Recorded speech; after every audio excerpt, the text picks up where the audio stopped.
Welcome to Samba Samba. Enjoy the video. In this video, I will explain how to fix Honda CRV key fob full guide. Carefully pry open the fob using a small screwdriver, remove the old battery, and inspect the circuit board for damage. Clean contacts with a soft cloth and replace the battery with the correct type.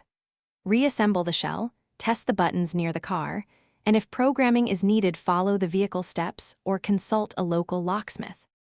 Start by confirming the battery type printed inside the fob and buy a fresh replacement. Open the case carefully with a flat screwdriver and lift out the old battery without touching other components. Inspect the battery contacts for corrosion and clean them gently if needed.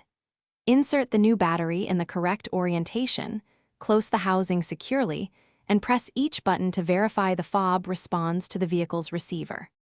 If you're finding this helpful, please subscribe and like to support more repair videos and tips. On another note, quick recommendation. I've been using these leak-proof meal prep containers while working on small parts to keep snacks tidy and avoid greasy hands. They're handy in a workshop. Check the description for the link and other deals, then grab a container if you want. Now let's get back to the video.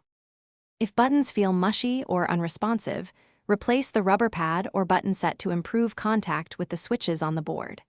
For cracked shells, consider buying a replacement case to protect the internals and maintain waterproofing.